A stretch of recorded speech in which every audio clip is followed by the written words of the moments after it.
Good afternoon to you on this 29th day of Level 4 lockdown in South Africa. My name is Mark Long, rector of the parish of St Andrew in Newlands, Cape Town. Today's Eucharist readings again from Acts and the Gospel of John.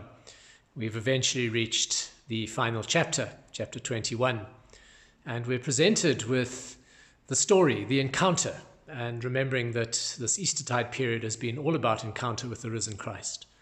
The encounter between Peter and Jesus after the resurrection. Peter, as you are aware, denied Jesus 3 times just prior to the crucifixion. The third time, we see Peter completely broken as he realizes what he's done. He goes out into the alleyway and just breaks down totally. After the resurrection, Jesus takes time in the context of a wider appearance to other disciples, takes time to draw Peter aside. And he asks Peter 3 simple questions. In fact, it's one simple question asked 3 times. Do you love me? Now, I have a sense that we all carry a certain element of inadequacy in terms of our relationship with God, our knowledge of Scripture, our understanding of the journey of faith. We have different personalities, so that inadequacy will demonstrate itself in different ways.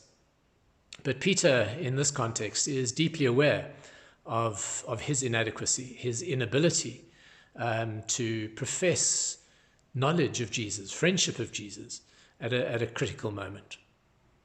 And it's in this interaction between Jesus and Peter that I think a deep healing takes place.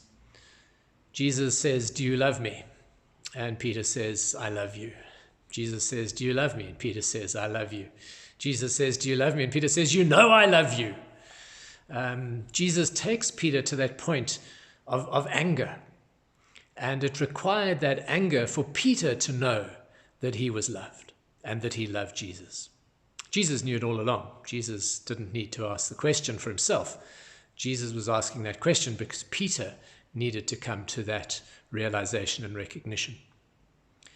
And so in terms of our own journeys of faith, our own relationship with God, what intensity or intense moment do we need, or awareness do we need, to come to that realization for ourselves that we deeply love God, and that love for God is just held in the goodness and of all that God is, and that nothing else is required. That our love for God is completely sufficient for the moment, for the day, and for the future. And to find a new level of confidence in our own lives. Jesus' response to Peter after that third time of angry response from Peter, that point where it really hit home to Peter, yes, I love God, I love Jesus, I'm there. In that moment, he knows an incredibly deep level of healing, and it's a wonderful sense of reconciliation and restoration taking place in this particular passage.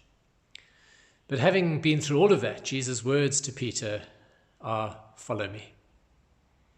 And of course, that goes back to certainly when we interact with the other Gospels, Jesus' initial call to the disciples was to follow me. And at this point, that call is renewed for Peter.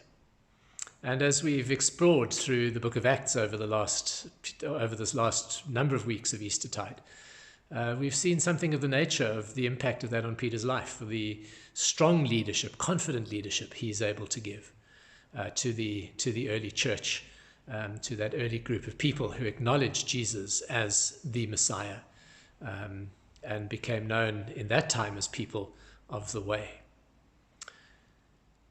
And so, yes, have we heard that call to follow?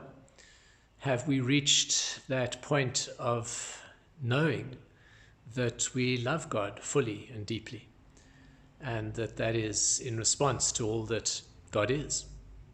And what does that mean for your life and my life? Can we find a renewed confidence to step forward into the season of Pentecost that lies before us?